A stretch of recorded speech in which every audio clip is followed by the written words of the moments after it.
day 29 of my 30-day Why I Love Jesus challenge. And today I'm going to be talking about what I love about him. And I love his church, which is kind of crazy, but let me explain it. I'm actually across the street right now getting an oil change and waiting for my oil change. And my church is across the street right over there. And I love my church. I've been going there for 14 or 15 years now, almost 16 years.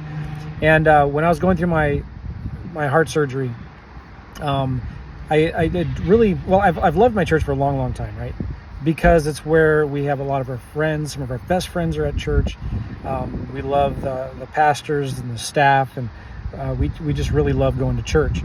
But especially when I had my heart surgery a couple months ago, the love, the outpouring, the support, knowing that, if I didn't make it through the surgery, the church was going to be there to take care of my wife and my kids, our friends, our family, even people we didn't know from church were going to be there. They were praying for us. They came and visited us. My hotel room, my hospital room, had so many flowers in it. The nurses were saying it was like walking into a florist shop.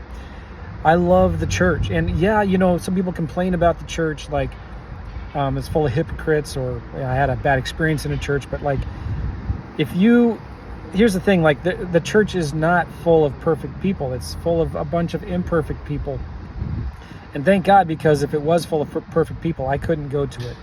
And as soon as you went to it, it would be imperfect anymore. But there's some verses I wanted to read.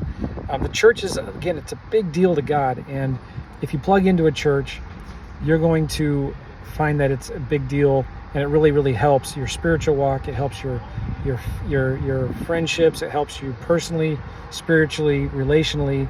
If you're not married, it's a great place to go and find a spouse. You know what I'm saying?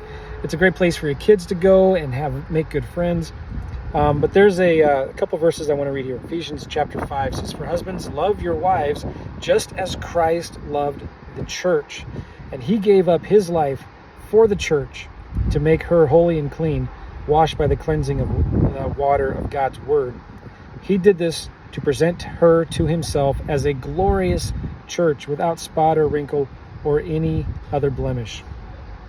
And then later on it says, "No one hates his own body, but he feeds it and takes care of it, just as Christ cares for the church. And we are members of his body." In Ephesians chapter 1, it says this, "God has put all things under the authority of Christ and has made him as head over all things for the benefit of the church. And the church is his body. It is made full and complete by Christ, who fills all things everywhere with himself."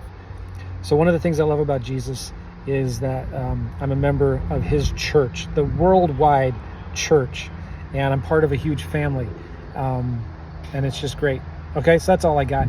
Hey, listen, if you're in St. Louis and you want to hang out with me at my church, if you don't go to church already, if you don't go to a good church already, just check us out at slfc.org, and I'd love to have coffee with you or something like that. I just had coffee this morning with a friend who's from out of town, who's visiting in the area at a coffee shop just a few blocks away that way. So love to see you and hang out with you.